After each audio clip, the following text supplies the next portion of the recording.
कितने ब्राह्मण हैं, अगर हम बिहार के संदर्भ में भी बात करें, कितने ब्राह्मण हैं सनातन जो हैं, जो अपनी बेटी की शादी दुसाध से करेंगे? आप एक इस पर सर्वेक्षण कीजिए।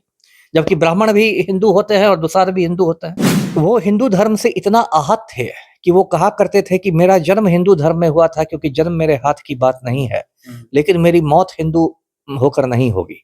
और बाद में उन्होंने नागपुर में अपने हज़ारों अनुयायियों के साथ, ट्रोलिंग तो मेनली बीजेपी वाले कर रहे हैं क्योंकि जो स्टालिन जो है वो इंडिया गठबंधन का हिस्सा है। जो विपक्षी गठबंधन बना है इंडिया, उसका एक हिस्सा है डीएमके। स्टालिन भी उसी के नेता हैं। तो इसी बहाने मतलब एक मिल गया है विपक्ष को, ये भाजपा को एक चुनावी मुद्दा मिल गया है। भाजपा का तो एक पुराना बस हिंदू मुसलमानों को लड़ा के क्या हुआ भाई, तो मस्जिद में शिवलिंग मिल गया, मस्जिद में शिवलिंग मिल गया। अरे क्या हो रहा है? लेकिन सर एक चीज मैं पूछना चाहूंगा, जैसे नमस्कार, कैसे हैं आप लोग? मैं हूं अभिषेक और स्वागत करता हूं फिर से अपनी इस नई वीडियो में।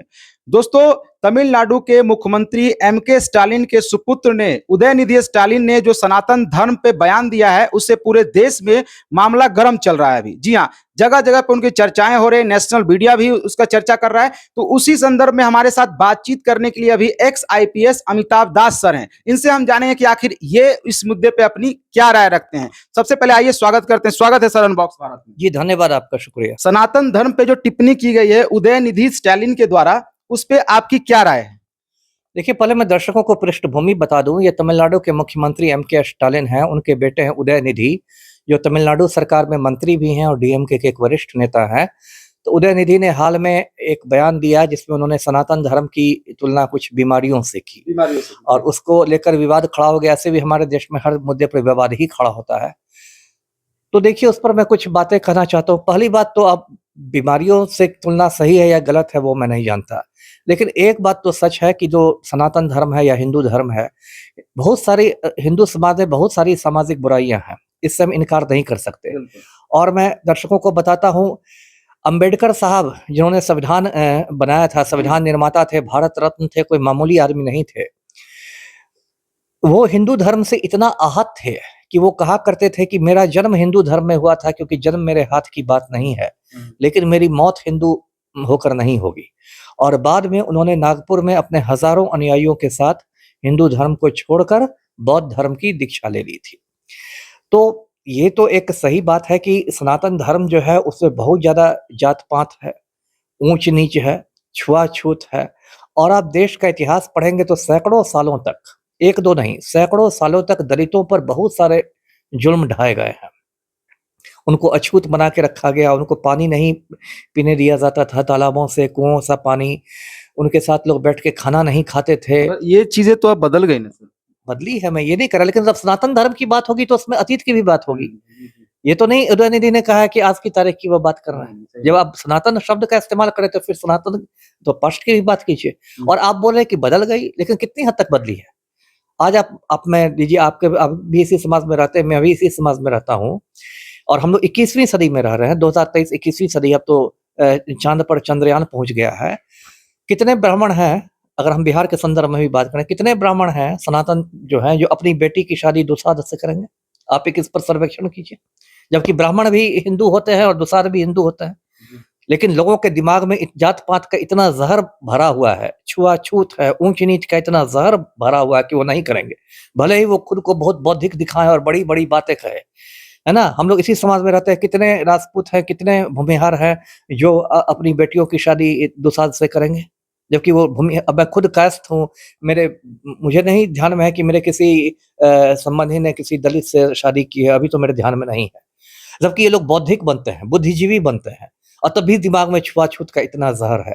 तो देखिए, जो सामाजिक बुराई, हो सकता है स्टालिन ने जो बीमारियों से तुलना कर दी, हो सकता है वो असंसदीय बात हो, उससे हो सकता है कुछ लोग आप इसको मतलब जैसे बोलचाल की भाषा में जो अभी जो इतना सारा मतलब ट्रोलिंग चल रहा है, उसको आप क्या समझते हैं? देखिए, ट्रोलिंग के तो राजनीतिक कारण भी हैं। ट्रोलिंग तो मेनली बीजेपी वाले कर रहे हैं क्योंकि जो स्टालिन जो है वो इंडिया गठबंधन का हिस्सा है। जो विपक्षी गठबंधन बना है इंडिया, उसका एक हिस्सा है डीएमके। स्टालिन भी उसी के नेता हैं। तो इसी बहाने मतलब एक मिल गया है विपक्ष को, ये भाजपा को एक चुनावी मुद्दा मिल गया है। भाजपा का तो एक पुराना फॉर्मूला है, हिंदू खतरे में, हिंदू खतरे में, हिंदू खतरे में है। इस पर मोदी जी ने भी कह दिया कि इसका जवाब दिया जाएगा वो। और अभी कुछ महीने बाद चुनाव है, भाजपा की हालत अपनी पतली दिखाई दे रही है। तो एक उन्होंने ये मुद्दा बना लिया कि फिर भाई हिंदू वोटरों को संगठित करने के लिए एक हल्ला करना शुरू कर, कोई इंडिया जो गठबंधन है वो हिंदू विरोधी है, ये लोग सनातन विरोधी हैं। कुछ मतलब मैं साधु संतों का देख रहा था कि उसका पोस्टर जला रहे थे। आप और ये कर रहे नहीं, नहीं यहाँ तक हो गया था कि उसका सर काट के लाओ तो इतना करोड़ रुपया देंगे। 10 करोड़। ये कोई साधु संत की भाषा है? ये तो आतंकवादी की भाषा है ना? लेकिन ये आप पूरी तरह से इसको मान चुके हैं कि ये जो है मतलब पॉलिटिकल प्रोपेगेंडा फैलाया जा रहा है बीजेपी को चुनाव जीतने के लिए। बिल्कुल 200% बात है। क्या इस बार भी बीजेपी मतलब चुनाव इसी तरह से जीतेगी, सनातन धर्म बीजेपी के पास कोई दूसरा फार्मूला है? ये जो 9.5 साल मोदी ने बिताए हैं, एक भी अपना वादा पूरा किया है? क्या आपके खाते में 15 लाख रुपए आ गए? नहीं आए होंगे। आज भी मैंने अपना खाता चेक किया है, नहीं आया है, 15 पैसा नहीं आया है। क्या हर साल 2 करोड़ लोगों को रोजगार मिल गया? नहीं मिला। क्या 100 दिन में देश का काला धन आ गया? नहीं आया, है ना? क्या आपको 100 स्मार्ट सिटी बन गए? नहीं बने, है ना? तो एक भी तो वादा आपने पूरा नहीं किया। पूरा तो कार्यकाल मोदी जी ने निकाल दिया गौतम अडानी का ही मुनाफा बढ़ाने में, है ना? और आम आदमी की कमर तोड़ने में। तो अब इनके पास मुद्दा क्या बचा? वही ले दे के वही जो इनका घिसा पिटा मुद्दा रहता है, वही राम मंदिर, वही सनातन धर्म, अब इंडिया का नाम इंडिया हटाओ, भारत रखो, वही घिस फिर वही राग अलापेंगे कि हिंदू खतरे में आ गया, हिंदू खतरे में आ गया, सनातन खतरे में आ गया, जिससे कि ज्वलंत मुद्दों से लोगों का ध्यान हट जाए, जिससे मणिपुर की चर्चा बंद हो जाए। 4 महीने से मणिपुर में आग लगी हुई है, हजारों लोग मारे गए हैं, लाखों लोग बेघर हो गए हैं और प्रधानमंत्री एक बार झांकने तक नहीं गए। कितने शर्म की बात है कि जो मोदी जी है जो पूरी दुनिया का दौरा करते हैं, मणिपुर एक बार झांकने तक नहीं गए और वहां औरतों के साथ अत्याचार हो रहा है, इतना कुछ हो रहा है, पूरी दुनिया में हल्ला हो रहा है।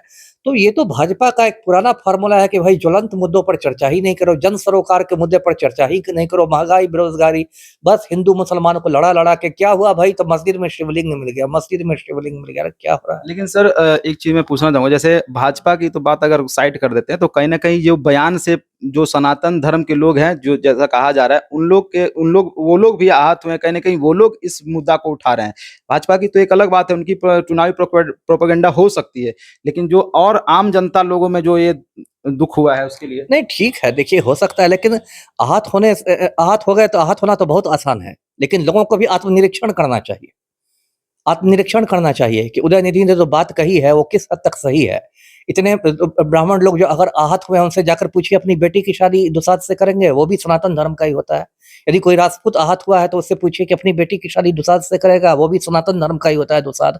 यदि कोई भूमिहार आहत हो गए हो तो उनसे जाकर पूछिए कि अपनी बेटी की शादी दुसाध से करेगा, वो भी सनातन धर्म का ही है। तो आहत हो जाना तो बहुत आसान है, बहुत लोग तो कबीरदास के दोहों से भी आहत हो जाते हैं। कबीरदास भी धर्म के पाखंड पर खुलकर बोलते थे, उनके कितने दोहे हैं। तो आहत हो जाना तो बहुत आसान है, लेकिन ये आहत होने का समय नहीं, आत्मनिरीक्षण करने का समय है कि कहाँ ये मतलब ये धर्म कहाँ जा रहा है। बड़े-बड़े जो हिंदू बाबा सब थे, अब आसाराम बापू, वो रेप केस में उम्र कैद काट रहा है। जब उसको उम्र सजा मिली थी, उसकी गिरफ्तारी हुई थी, तभी भी बहुत सनातनी लोग आहत हो गए। लेकिन सर आप कहे कि बीजेपी का प्रोपेगेंडा हो सकता है चुनावी, तो ये भी तो हो सकता है जो डीएमके है उनका भी एक चुनावी प्रोपेगेंडा हो सकता है, इस तरह का बयानबाजी करना। हो सकता है, बिल्कुल हो सकता है। और मैं वो भी बता दूं कि बहुत दर्शकों को द्रविड़ों की राजनीति का नहीं पता होगा। तमिलनाडु में जो द्रविड़ राजनीति है, जिसके मतलब सबसे बड़े नेता पेरियार थे, रामास्वामी नायकर नाम था, ऐसे पेरियार के नाम से चर्चित हैं।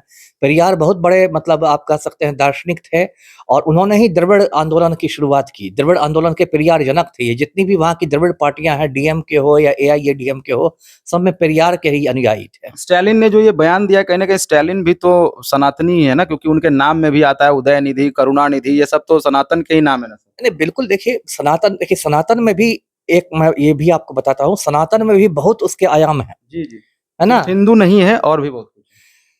मतलब उसमें भी बहुत सारे ये चीज हैं। मैं ये भी बता दूं कि उन द्रविड़ लोग, जैसे करुणानिधि की आपने बात की, करुणानिधि की जब मौत हुई तो उनको जलाया नहीं गया, उनको दफनाया गया था। जयललिता की मौत हुई तो उनको जलाया नहीं गया था, दफनाया गया था, जबकि वो ब्राह्मण थी। द्रविड़ों में भी बहुत सारे द्रविड़ों को दफनाया जाता है, उन लोग को जलाया नहीं जाता है मरने के बाद। तो उसमें भी बहुत सारे मतलब उसकी धाराएं हैं। यहाँ तक कि तमिलनाडु में मैं तो इतिहास का सुन रहा हूँ, शैव और वैष्णव लोगों में बहुत दिनों से मतलब तनाव रहा है। जो शैव होते हैं शिव के अनुयायी और जो वैष्णव होते हैं विष्णु के अनुयायी, वो एक दूसरे से लड़ते रहे हैं। उनका तिलक लगाने का तरीका तक अलग है ना? शैव लोग यदि ऐसे वर्टिकल तिलक लगाते हैं तो वैष्णव लोग हॉरिजॉन्टल तिलक लगाते हैं। तो सनातन धर्म के भी बहुत सारे अब जैसे आर्य समाजी भी सनातन धर्म का ही हिस्सा है, लेकिन आर्य समाजी मूर्ति पूजा नहीं करते हैं। आजकल क्या समस्या हो गई है कि ज्यादातर लोगों के पास ज्ञान तो है नहीं, व्हाट्सएप यूनिवर्सिटी से फर्जी खबरें पढ़ते हैं, बीजेपी का आईटी सेल कुछ फर्जी खबर चला देगा व्हाट्सएप पर, उसी को देख के लोग उछल रहे हैं। लेकिन सनातन धर्म के अंदर भी बहुत सारी धाराएं हैं।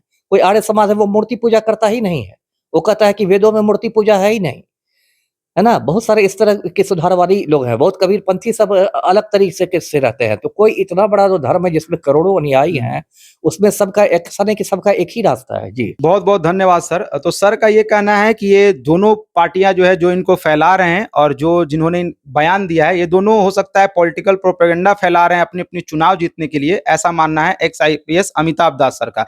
कैसा लगा वीडियो जरूर कमेंट सेक्शन में लिखिएगा। सर ने जो कहा उस पर आप अपनी राय दे सकते हैं कमेंट सेक्शन में। वीडियो को ज्यादा ज्यादा लोगों के पास पहुंचाइए ताकि ज्यादा ज्यादा लोग सर की इस बातों पर अमल कर सकते हैं। मिलता हूं एक नई वीडियो में, तब तक के लिए धन्यवाद।